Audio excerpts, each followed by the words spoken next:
Welcome my dear students. आज की class में मैं सुनील कुमार आप सब लोगों का स्वागत करता हूं। इससे पहले मैंने उत्तर प्रदेश विशेषांक की इस सीरीज़ में आपको 9 से 10 वीडियोस दिए। इन 9 से 10 क्लासेस में जितने भी कंटेंट्स आपने तैयार किए हैं उनकी एक अच्छी प्रैक्टिस और उस आधार पर कैसे आयोग क्वेश्चन निर्मित करेगा ये तकनीक भी मैं आपके सामने रखूँगा।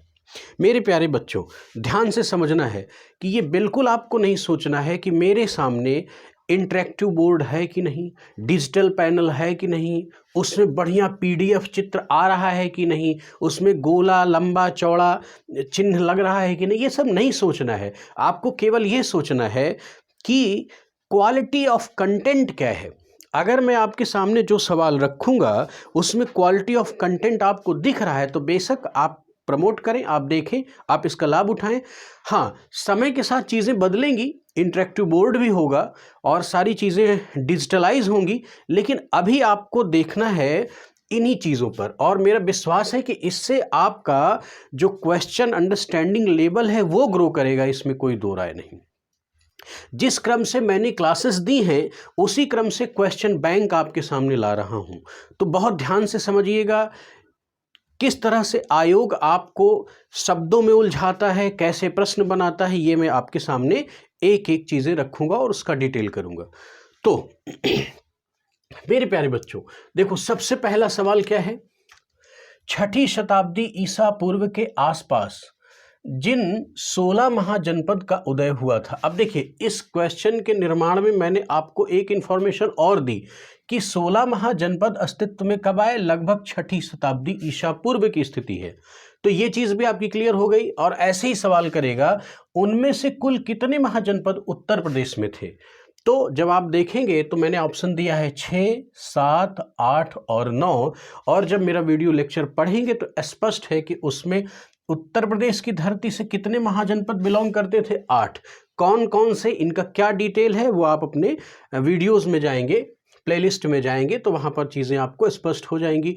और बहुत ही पेट सवाल है ये आपके सामने। अब हम लोग क्वेश्चन नंबर 2 की ओर आगे बढ़ें।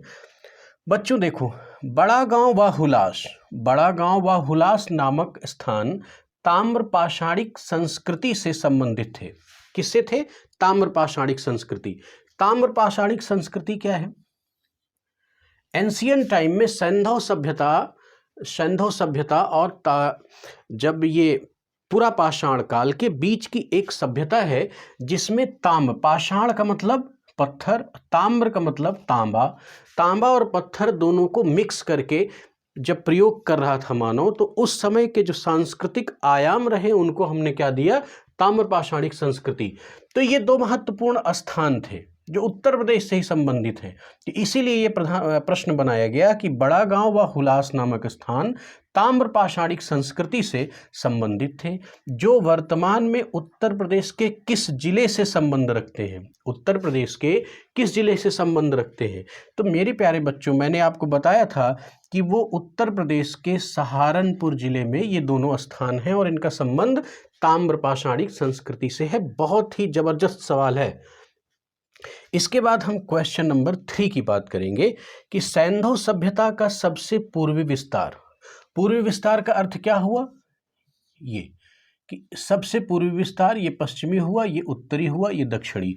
सबसे पूर्वी विस्तार उत्तर प्रदेश के किस जनपद तक पाया गया? उत्तर प्रदेश के किस जनपद तक? ध्यान रखिएगा, स्थान आपको पता है कि हम कहते हैं ना कि आलमगीरपुर। तो ये आलमगीरपुर किस स्थान पर है? ये तो आलमगीरपुर वह स्थान हो गया सैंधव सभ्यता वाला, लेकिन वर्तमान में ये किस जिले के अंतर्गत है? ये खूब संभावित सवाल है। तो ये किसके अंतर्गत है बच्चों? मेरठ के अंदर। ध्यान रखना है मेरे प्यारे बच्चों, बहुत ध्यान समझिएगा कि क्वेश्चन जब भी निर्मित होते हैं तो आपके सामने घटना चक्र है।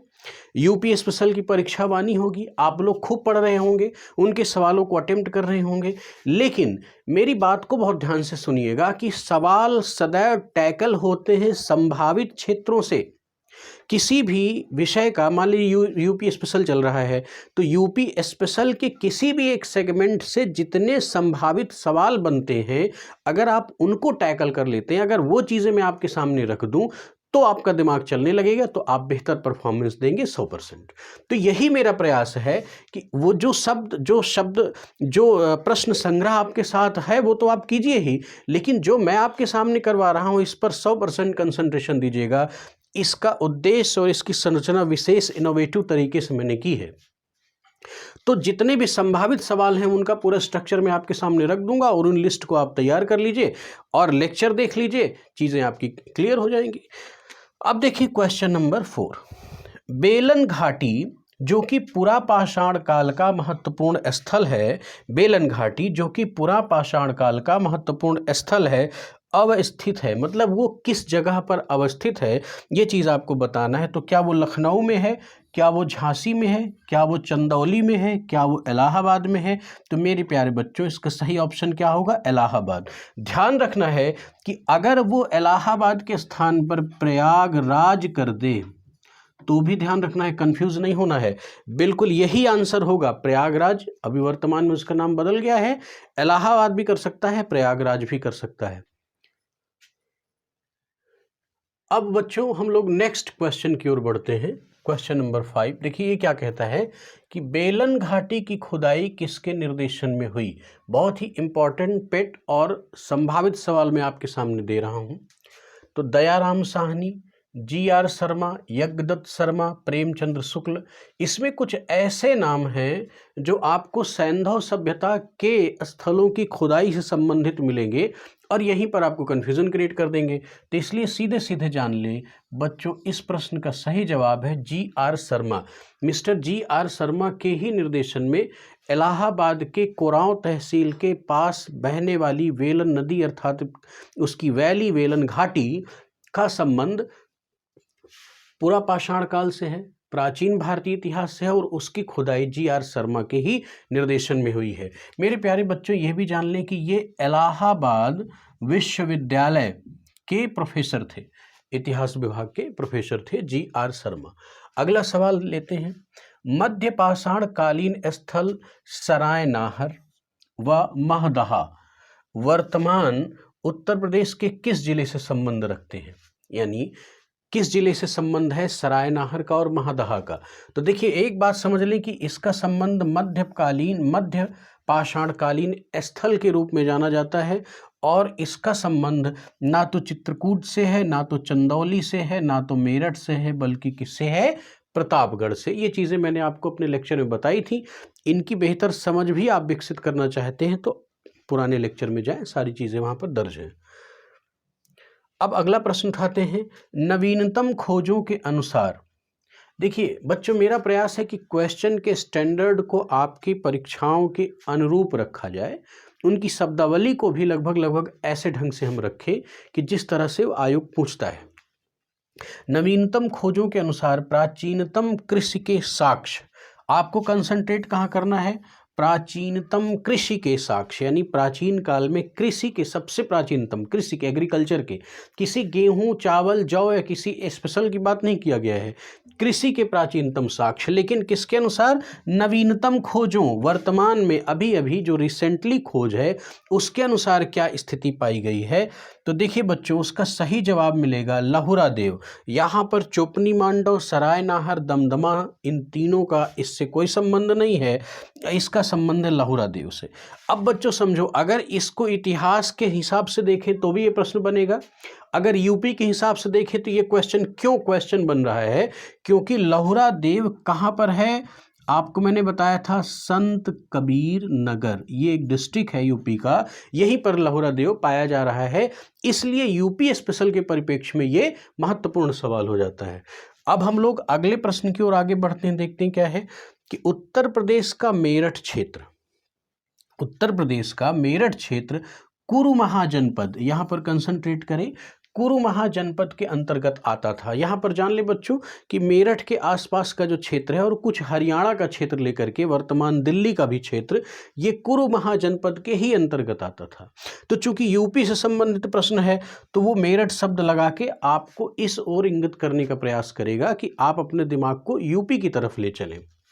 यूपी का मेरठ क्षेत्र कुरु महाजनपद के अंतर्गत आता था, जिसकी राजधानी, अर्थात यहाँ पर क्या पूछ रहा है, देखिए आपको यूपी की तरफ से भी ये प्रश्न आकृष्ट कर रहा है और 16 महाजनपद की तरफ भी आकृष्ट कर रहा है।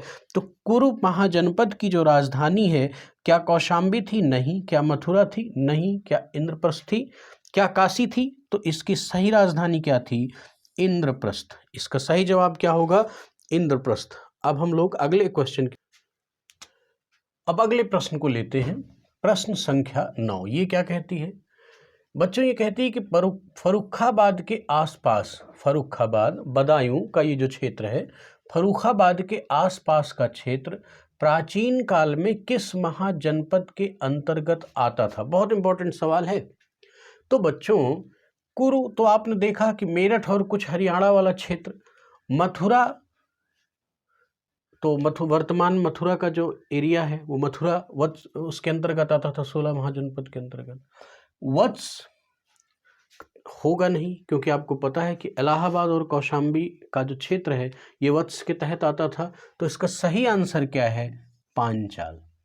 पांचाल, आपने महाभारत की कथा देखा होगा, पांचाली शब्द किसके लिए आता है? द्रौपदी।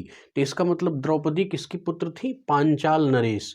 इसी पांचाल महाजनपद का जो राजा था उसी की पुत्री थी द्रौपदी, जिनकी शादी किनसे हुई थी बच्चों? पांडवों से हुई थी। तो पांचाल। अब अगले प्रश्न को उठाते हैं। वर्तमान में प्रयागराज इलाहाबाद का क्षेत्र किस महाजनपद के तहत आता था? किस महाजनपद के तहत आता था? तो ये देखना है, क्या चेदी? नहीं, चेदी का जो क्षेत्र था वो बुंदेलखंड का। सूरसेन ये मथुरा वाला क्षेत्र है। काशी ये बनारस वाला क्षेत्र है। वत्स, यस, ये इलाहाबाद और यह नहीं, यह नहीं, यह नहीं। तो वत्स महाजनपद के अंतर्गत प्रयागराज यानी इलाहाबाद और वर्तमान कौशाम्बी डिस्ट्रिक्ट का जो क्षेत्र है वो वत्स महाजनपद के अंतर्गत आता था और इसकी राजधानी क्या थी? कौशाम्बी थी। अगले प्रश्न को उठाते हैं। आधुनिक फैजाबाद का क्षेत्र किस महाजनपद के तहत आता था? बच्चों कंसंट्रेट कहाँ करना है? आधुनिक फैजाबाद, आधुनिक फैजाबाद डिस्ट्रिक्ट है। अब अयोध्या है, देखा है आपने, अयोध्या का जो क्षेत्र है वो किस महाजनपद के अंतर्गत आता था? तो वहाँ वो स्थान भगवान राम से जुड़ी है, तो मतलब कोसल, कोसल महाजनपद के अंतर्गत आता था। कोसल महाजनपद के अंतर्गत मैंने आपको बताया था कि किस तरह से उत्तरी कोसल और दक्षिणी कोसल की अलग अलग राजधानियां थी। वो आप उस लेक्चर पर जाइएगा तो आपको मिल जाएंगी चीज़ें। इसके बाद हम अगले प्रश्न को उठाते हैं। कुशीनगर तथा पावा वर्तमान में जो पंडरौना वाला क्षेत्र है, इसलिए मैंने ब्रैकेट में डाल दिया, ऐसे सवाल बना सकता है कि कुशीनगर तथा पावा पंडरौना मुख्यतः राजधानी थी। ये जो क्षेत्र है ये पूर्व समय में यानी 16 महाजनपद के समय में किस महाजनपद की राजधानी थी? ये प्रश्न पूछना चाहता है। तो वत्स की थी? नहीं, बिल्कुल नहीं। मल्ल की थी? हाँ, मल्लों की जो राजधानी थी वो कुशीनगर व पंडरौना। और ध्यान रखेंगे बच्चों, एंशियंट हिस्ट्री के पॉइंट ऑफ व्यू से थोड़ी सी बात कर दूं कि 16 महाजनपद के समय मल्ल एक गणतंत्रीय शासन व्यवस्था थी। मल्लों की जो शासन व्यवस्था थी वो क्या थी? गणतंत्रीय थी। और इनकी राजधानी क्या थी? कुशीनगर और पावा यानी पंडरौना। और इन दोनों स्थानों का इंपॉर्टेंस भी मैंने आपको बताया है कि कुशीनगर का जहाँ संबंध बुद्ध के परिनिर्वाण से है, वहीं पावा का संबंध महावीर के परिनिर्वाण से है। तो इस तरह से एंशियंट हिस्ट्री से इतने सवाल मैंने आपके सामने दिए। इस प्रश्नमाला की जो सीरीज है ये और आगे मैं बढ़ाऊंगा। तब तक के लिए हर दिन आप इनको केवल 2 बार 4 बार देख लें और कहीं नोटिफाई कर लें। सारे प्रश्न आपके सामने होंगे। और बच्चों, सही तैयारी जो होती है वो संभावित सवालों की ही होती है। और ये आइडिया लगाना कि नहीं ये वाला फंस जाएगा, वो वाला फंस जाएगा, इसमें वहाँ फंसा, यहाँ फंसा, नहीं। किसी भी टॉपिक का एक समग्र अध्ययन कीजिए और उससे संबंधित संभावित जितने भी क्वेश्चन स्ट्रक्चराइज हो सकते हैं उनकी एक चर्चा करेंगे तो आपकी तैयारी में अच्छी धार आएगी। Thank you very much.